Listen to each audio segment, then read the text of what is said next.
40,000 square feet जमीन का हुआ था, लेकिन बेन ने जब जमीन नापनी शुरू की तो जो को लगा कि बेन का स्केल 1 फीट से बड़ा है। ये डंडा तो 1 फीट से बड़ा लग रहा है। ऐसे तो तुम ज्यादा जमीन ले लोगे। तुम्हें कैसे पता कि ये डंडा 1 फीट का नहीं है? इसे हमार वाले 1 फीट के डंडे से नाप लेते हैं। मिल्क का मिल्क और वाटर का वाटर हो जाएगा। पर हम कैसे मान लूं कि तोहार डंडा 1 फीट का ही है? काहे कि हम इसे कल ही जॉनी कारपेंटर की स्केल से नापे हैं। जॉनी का स्केल का आसमान से आया था, वो भी तो गलत हो सकता है। घंटों की बहस के बाद दोनों अपनी समस्या लेकर राज दरबार पहुँचे और महाराज को पूरी बात बताई। बस इतनी सी बात। ऐसे झगड़े पहले भी हुए हैं, इसीलिए मेरे परदादा किंग हेनरी ने 1 फीट का डंडा तहखाने में रखवा दिया था, जिसे नापने के बाद कंफर्म हो जाएगा कि किसका डंडा सही है। महाराज की बात सुनने के बाद बेन के मन में सवाल आया, पर महाराज उई डंडे को कैसे नापा? को नापने वाली स्केल भी तो गलत हो सकती है। ऐसी गुस्ताखी, बेवकूफ, उसे किसी से नापा नहीं गया था। 1 फीट हमारे परदादा के 1 कदम की लंबाई थी। वो ही इस यूनिट के जन्मदाता है। लाओ तहखाने से असली स्केल।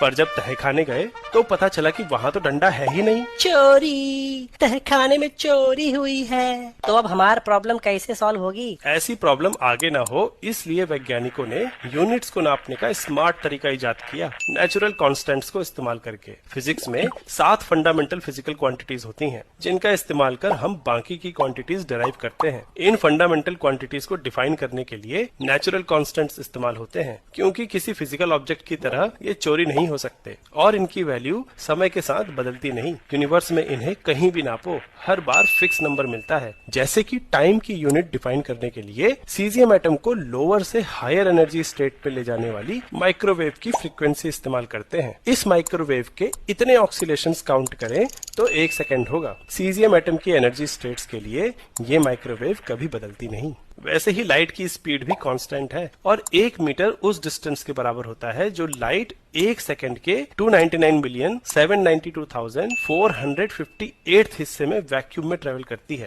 ये लेंथ कभी भी नापो, ये बदलेगी नहीं। ऐसे ही बाकी यूनिट्स भी किसी न किसी नेचुरल कांस्टेंट